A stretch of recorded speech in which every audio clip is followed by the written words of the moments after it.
So to boys, for today mag-install tayo ng lowering springs para sa Toyota Vios 2019.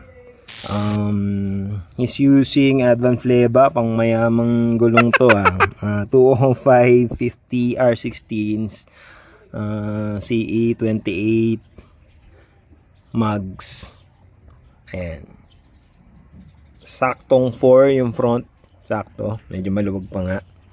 Ayan, pag gantong generation dual BBTI as mentioned, ito merong man tawag dito, basta yung goma sa catch plate, nakalimutan ko na yung tawag Then yung rear, ayan, medyo sikip yung 4, kita nyo, sikip, halos 3.5. Normal yan sa gantong generation, pero again, pag sinukat natin yung pinaka side skirt or running board, ayan, diba, sigit dito, so pantay pa rin naman siya. It's just that yung gap, mas laging malaki yung front kahit sa stock. Ayan, sikip na yung 4, ay pumasok ng isang daliri ko, while dito sa side, sa front, sakto siya. Okay, so drop na natin. So guys, nagpalit yung si boss ng shocks, hindi niya alam. Ito, tanggalin na natin. Naka-tie wrap lang yung toto. So dapat yan may screw. Isa lang naman, siguro nawala nung previous na nag-install. Hindi sinabi sa kanya, tie wrap. So tatakbo tayo ngayon ng tornilyo para dito, para mas safe. Okay, so sa mga nagpapa-install ng shock dyan, tingnan nyo kung nababawasan yung tornilyo nyo. Yan. So guys, binabalik na natin yung gulong ni sir. Nakabitan na rin ng screw, yung missing screw na naka-tie wrap.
So guys, done na tayo sa pag-install ng springs from 4 front, 1, from 3.5 yung rear, 1.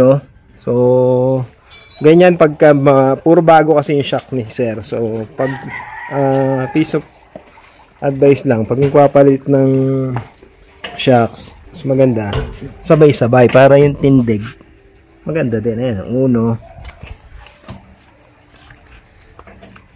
halos 0.5 nga yung front mas maluwag sa likod. So ang ganda ng drop nung kay sir, no need for rubber stopper or rubber lipper sa rear. Nagpantay siya. So road test muna. May lakad ka pa ata ingat. Pansol, swimming. Sige, ingat. Buti umaraw. Thank you. Sige, basta message ka lang. Kahit na sa page. Sa page. Tapos try kitang i-add doon sa personal account. Sige. Makikita ko naman yun Boss kanan ka. Yung dinaanan natin, sagad-sagad. Kanan, dulo, kanan ulit. Tapos, salit na lumiko ka rito, dire-diretsuhin mo lang. Guard house na yun. Dulo, kanan ulit. Tapos, dire-diretso na yun. Thank you. Ingat.